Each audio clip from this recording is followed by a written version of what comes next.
मैं हूं बाब जहांगीर। आप देख रहे हैं प्रोग्राम व्यापार और स्टॉक मार्केट गुज़िश्ता 2 रोज से मंदी का शिकार है। आज भी मार्केट में 300 से ज़ायद पॉइंट्स की कमी हुई है और जो तेज़ी हम पिछले हफ्तों में देख रहे थे अब वो तेज़ी हमें मार्केट में होती नज़र नहीं आ रही है। इस पर आपको प्रोग्राम में आगे चलकर मजीद भी अपडेट देंगे, लेकिन म्यूचुअल फंड से मुतालिक हमें ये बहुत ही अहम मौजूद है और इस पर थोड़ी सी आज प्रोग्राम में बात करनी है। स्टॉक, बॉन्ड्स, मनी मार्केट की जो दस्तावेज़ात हैं और इसी तरह के जो दीगर असासों के मजमू या दर्जा बंदी होती है उसको दरअसल म्यूचुअल फंड कहते हैं। ये म्यूचुअल फंड है क्या, ये काम कैसे करता है, म्यूचुअल फंड में सरमायाकारी करने के कितने फ़वाइद हो सकते हैं और म्यूचुअल फंड की कितनी अक़साम है, और सबसे ज़रूरी सवाल यह है कि म्यूचुअल फंड में सरमायाकारी किस तरह की जाए। ये वो तमाम सवालात हैं जो कि म्यूचुअल फंड से मुतालिक एक आम आदमी के जहन में मौजूद होते हैं और इन्हीं सवालों के जवाब जानने के लिए आज हमारे साथ मोअज़्ज़ज़ मेहमान मौजूद हैं। आरिफ हबीब ग्रुप से नसीम बेग साहब जो कि CEO हैं आरिफ हबीब ग्रुप कंसल्टेंसी के। नसीम बेग साहब, प्रोग्राम में आपको वेलकम करते हैं। सर, ये सबसे पहले तो ये बताइएगा ये म्यूचुअल फंड है क्या, ये काम कैसे करता है,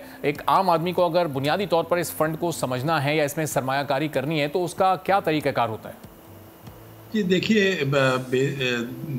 जो आम आदमी है उसके लिए अमूमन तो ये होता है कि वो बैंक में पैसा लगा ले या नेशनल सेविंग स्कीम्स में पैसा लगा ले, लेकिन अगर उससे हटकर कुछ वो बेहतर ज़राए चाहते हैं कि उनको कुछ मज़ीद इन्वेस्टमेंट की अपॉर्चुनिटी मिले, और मैं समझता हूँ कि जो हमारी इंडस्ट्री है पाकिस्तान की सनद है जिसमें अच्छा खासा ग्रोथ हुआ है जब से पाकिस्तान बना है और इनका मुनाफा भी बढ़ता है, उसमें जब लोग अगर इन्वेस्ट करना चाहें तो वो एक तो शेयर मार्केट है, स्टॉक मार्केट है, वो हर एक के लिए समझना ज़रा मुश्किल होता है, फॉलो करना मुश्किल है, किस कंपनी में पैसा लगाएं, कब ना लगाएं। तो म्यूचुअल फंड का जो मैं समझता हूँ बुनियादी चीज़ ये है कि जो छोटे सेवर्स हैं उनके पैसे इकट्ठे करके और जो एक फंड मैनेजमेंट टीम है वो सोच समझ के ऐसी कंपनियों के शेयर्स में इन्वेस्ट कर देती है जहां उन्हें लगे कि कंपनी में आमदनी में भी और उसकी बिजनेस में भी ग्रोथ होगी, जिससे फिर जो इन्वेस्टर है उसको फ़ायदा मिले दो सूरतों में कि एक जो डिविडेंड आता है और दूसरा ये कि जो शेयर की वैल्यू बढ़ती है। तो ये म्यूचुअल फंड का एक स्ट्रक्चर होता है जिसमें तमाम छोटे शेयर होल्डर जो इन्वेस्टर्स हैं वो वक्तन पैसा लगा भी सकते हैं, निकाल भी सकते हैं जिस वक्त उनको ज़रूरत पड़े।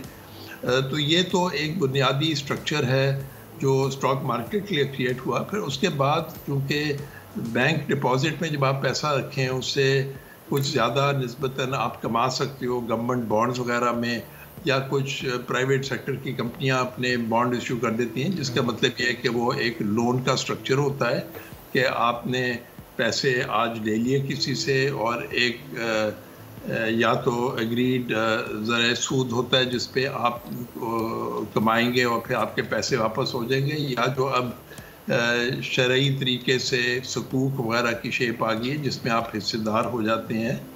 लेकिन ये इन्वेस्टमेंट कंपनी के शेयर्स में नहीं होता है, लेकिन आर्जी तौर पे आप पैसा दे रहे हैं। तो फिर इसके भी म्यूचुअल फंड बन गए हैं ताकि आपने अगर उस नौयत की इन्वेस्टमेंट करनी है जिसमें आपने आर्जी तौर पे पैसा लगाया और जब वापस लेना चाहें ले लिए, उसमें जो आम तौर से स्टॉक मार्केट में शेयर के कीमतों में बढ़ी है, मैं लॉन्ग टर्म के लिए लगा रहा हूँ, मतलब 6 साल 8 साल 10 साल 15 साल के रफ्ता आप लगाते जाएं, तो तब तो वो जो day to day price fluctuation उससे आप महफूज रहते हो। और अगर आपको शॉर्ट टर्म करना होता है तो फिर आप ये जिसको हम फिक्स्ड इनकम फंड्स कहते हैं उसमें लगा लेते हैं, या मनी मार्केट फंड जिसमें बहुत ही शॉर्ट टर्म के लोनिंग होती है। ठीक है, तो नसीम साहब ये जो बैंक डिपॉजिट है इसमें तो जाहिर है जो भी प्रॉफिट रेट होता है वो एक फिक्स प्रॉफिट मिलता है, जो एनुअल एक रिटर्न आता है। तो ये म्यूचुअल फंड में जो रिटर्न होता है वो बैंक डिपॉजिट से ज़्यादा होता है, रिस्क फैक्टर इसमें कम होता है, प्रॉफिट टेकिंग इसमें ज़्यादा होती है? म्यूचुअल फंड किस नौयत का है उस पर डिपेंड करता है। देखिए, अगर आपने म्यूचुअल फंड में पैसे लगाए हैं जो आगे गवर्नमेंट बॉन्ड्स वगैरह में या गवर्नमेंट के ट्रेजरी बिल्स में पैसा लगा रहा है, अगर सिर्फ ट्रेजरी बिल्स में, तो उसमें तो ये होता है कि जितना वो ट्रेजरी बिल पर इस वक्त जो शरह सूद है लगभग 20% है, तो वही कमा के आपको आगे दे देंगे, थोड़ा सा अपना मैनेजमेंट का चार्ज ले लेंगे। तो वो आपको मिल जाएगा। तो एक आपको अंदाज़ा हो सकता है बैंक से मार्केट में जो इस वक्त इंटरेस्ट रेट चल रहा था उससे, लेकिन वो फिक्स्ड का अमूमन एक गारंटीड नहीं होता है। शॉर्ट टर्म के लिए कुछ म्यूचुअल फंड ऐसे भी हैं जो वो उस टाइप के इंस्ट्रूमेंट्स में लेकर पैसा डाल देते हैं और आपको एक अरसे के लिए बता देते हैं कि ये 6 महीने साल तक फिक्स्ड है, तो वो आपको फिक्स भी मिल जाएगा। और जो जाहिर है उसमें रिस्क उस तरह का नहीं है जिस तरह बैंक में आपने पैसे लगाए हैं उसी तरह होता है। फ़र्क सिर्फ जो होता है जहाँ पे आप स्टॉक मार्केट के फंड में पैसा लगाते हो तो वो चूंकि शेयर्स में लगाया है, अब अगर मार्केट ऊपर जाएगी तो शेयर्स की वैल्यू बढ़ जाएगी, आपके फंड की वैल्यू भी बढ़ जाएगी। अगर कल मार्केट गिर गई तो वैल्यू गिर भी जाएगी। लेकिन तभी मैं कहता हूँ कि वो जो स्टॉक वाला होता है, अगर आप 10, 15, 20 साल के एक नज़रिए से लगाएंगे तो फिर वो रिस्क नहीं रहता है। ये तो हमने बहुत सी स्टडीज देखी हैं कि लॉन्ग टर्म में आपको नुकसान नहीं होता है। तो, हाँ, उसी तौर पे ये म्यूचुअल फंड्स की फिर टोटल कितनी इकसाम है, कितने तरह के ये फंड्स हैं और किस जगह पर पैसा लगाना है ये इन्वेस्टर खुद डिसाइड करता है, उसके पास ये इख्तियार होता है, या फिर जो मैनेजमेंट है, जो कंपनी है, वो अपनी मर्जी से इन्वेस्टर का पैसा कहीं भी लगा सकते हैं? दोनों चीज़ें हैं। पहली चीज़ के एक तो ये जिस तरह मैंने कहा कि इक्विटी म्यूचुअल फंड या स्टॉक मार्केट का जो म्यूचुअल फंड होता है शेयर्स में जो लगाया जाता है। दूसरा होता है जो ये डेट सिक्योरिटी जो बॉन्ड वगैरह कराते हैं उसमें लगाया जाता है। और तीसरा होता है जो मनी मार्केट कहते हैं, जिसमें सिर्फ गवर्नमेंट के ट्रेजरी बिल जो तीन महीने के अमूमन में मैच्योर हो जाते हैं। तो उनमें तो बिल्कुल प्राइस में तो ज़ीरो रिस्क होता है, बस जितना उस पीरियड का एक मार्केट है जो प्रॉफिट रेट या इंटरेस्ट रेट चल रहा होता है वो आपको मिल जाता है। अब हो ये जाता है कि आप अमूमन एज एन इन्वेस्टर डिसाइड करते हो मैंने कहाँ लगाना है।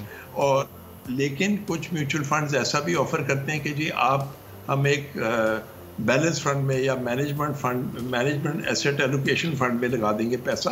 तो जहाँ फिर फंड मैनेजर डिसाइड करेगा कि इस वक्त बेहतरी किस चीज़ में है, वो फिर आप फंड मैनेजर पर छोड़ रहे हैं, वरना आप खुद डिसाइड करते हैं। और उमूमन यही होता है कि ज़्यादा जो इन्वेस्टर है वो डिसाइड करते हैं कि भाई मैंने शेयर्स वाले में लगाना है, बॉन्ड वाले में लगाना है, मनी मार्केट पर लगाना है। तो मैं आपको अंदाज़ा भी दे दूँ, इस वक्त जो लगभग कोई 2 ट्रिलियन रुपया म्यूचुअल फंड्स में लगा हुआ है, जो ओवरऑल बैंकिंग डिपॉजिट का लगभग आप समझ लें जो पूरे मुल्क के बैंकिंग डिपॉजिट्स हैं उसका 8% है। अब आज से 20-25 साल पहले जब मैंने ये काम शुरू किया था, अब तो मैं इसमें इन्वॉल्व नहीं हूँ, तो उस वक्त 2% म्यूचुअल फंड थे और बैंकिंग डिपॉजिट के। तो आज उससे समझें कि 4 गुना हो गया है, क्योंकि इसकी तरफ लोगों का रुझान हुआ है।